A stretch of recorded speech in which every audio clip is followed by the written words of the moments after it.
Lol. Hi, welcome to another cozy video. Today we're doing my April anticipated releases. April is a kind of slow month for me releases wise. There's not too many, but we'll go through them real quick.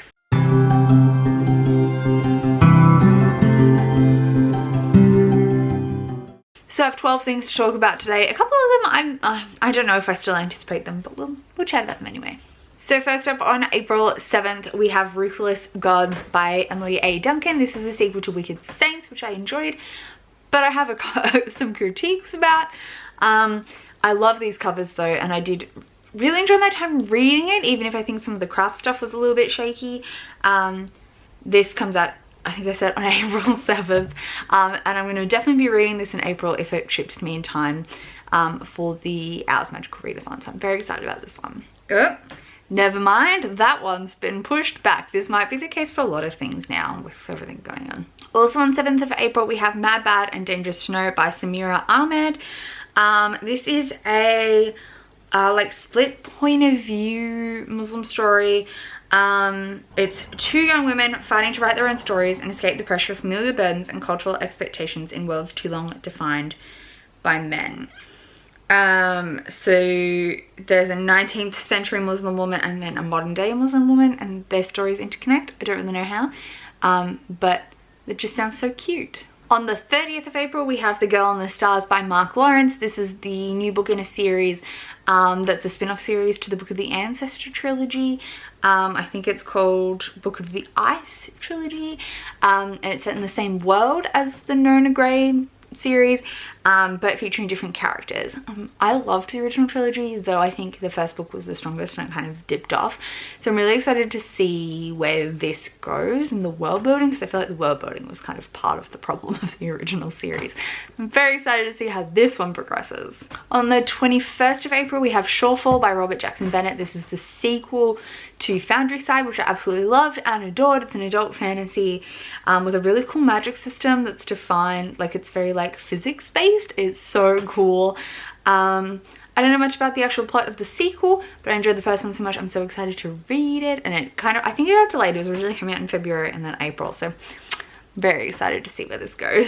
On 21st of April comes out The Deck of Omens by Christine Lynn Herman, which is the follow-up to The Devouring Grey. This is a duology. It's a like contemporary paranormal story. It is so cool. It's mostly, I feel like I'm saying that already. It's so cool, but it follows a group of teens in this town battling a mysterious force, and they've all got powers, but it's really all about the angsty dynamics.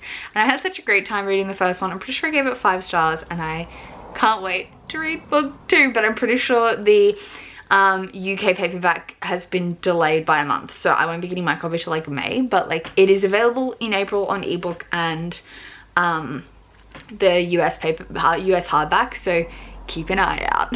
Also on the 23rd of April, we have Queen of Coin and Whispers by Helen Corcoran. This is a standalone YA fantasy. There's revenge. A teenage queen, Leah, inherits her corrupt uncle's bankrupt kingdom. She brings a new spy master into the fold, who takes the job to avenge her murdered father. I'm pretty sure this is sapphic. It's standalone fantasy. People have been giving it great reviews. Yeah, it's 100% a sapphic romance, so yes. On 7th of April, we have Sword in the Stars by Amy Rose Capetta and Corey McCarthy. Technically, I have my copy. I just couldn't bother grabbing it out. It arrived, my pre-order arrived early. This is the sequel to, where am I blanking? Once and Future, which I really enjoyed. It's a futuristic, like sci-fi retelling of the King Arthur mythology with a whole host of queer characters, and Arthur is a woman. It does have some like, again, craft problems I guess, where its pacing is a bit strange, but the character dynamics are so good that I absolutely loved that component, so I can't wait to read book 2. Also on 7th of April, we have The Glass Magician by Caroline Stevermer.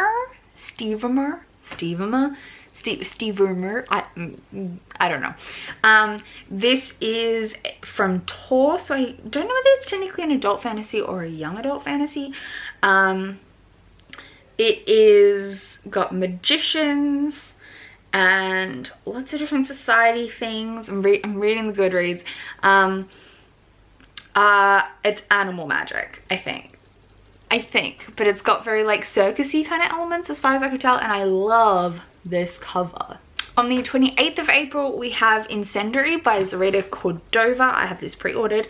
The bit that got me was the tagline. It says, "I am Renata Convida. I've lived 100 stolen lives. Now I live my own." So there's magic. I'm pretty sure she escapes from a powers thing. I don't know. It sounds freaking good. This is the cover. It sounds so good. Next up on, let's look at the date. 21st of April, we have Time of Our Lives by Emily Wibberley and Austin Sigmund Berger. This is a new contemporary from them. Previously they've done Shakespeare retellings, but I don't think this one is. I don't really know the actual plot. I was just like, they're coming out with something new. I enjoyed Always Never Yours, and I'm really excited to pick up If I'm Being Honest. So I added this to my TBR. I'm very excited. Also on April 21st, which is apparently a big day, we have The Silence of Bones by June Her. This is a Korean thriller? Paranormal thriller, maybe? So it's set in Seoul. A homesick and orphaned 16-year-old Seol is living out the ancient curse. May you live in interesting times. In addition to the police bureau, she's been tasked with assisting a well-respected inspector with the investigation into the politically charged murder of a noble woman. So it says perfect for fans of Kerri Maniscalco and Renee Ahdieh. It's a Korean crime mystery, maybe paranormal thriller based on the Kerri Maniscalco and Renee Ahdieh reference. It looks so good. I've pre-ordered this. April and I might buddy read it. We will see. And then finally, on 28th of April, we have Don't Call the Wolf by Alexandra Ross. Even though it says wolf in the title, this is a dragon fantasy, and I'm pretty sure it's a standalone. They are dragon hunters. Oh, I think it's a fantasy standalone. It's compared, yeah, it's a YA fantasy debut, Eastern European inspired, and there's dragon slayers. I've also pre-ordered this. I don't even know much more about it, but it's cute. And I like that premise. So those are all the anticipated releases I have for April. It is a kind of smaller month this month, and a lot of them come out towards the end of the month. So I have a bit of time to catch up on some previous and new releases with the owls. We're gonna see how we go. Hopefully you found something here today that you didn't know existed. Also let me know if you think of something that I don't know exists that you think I would love. And otherwise I'll see you soon with another video. Bye!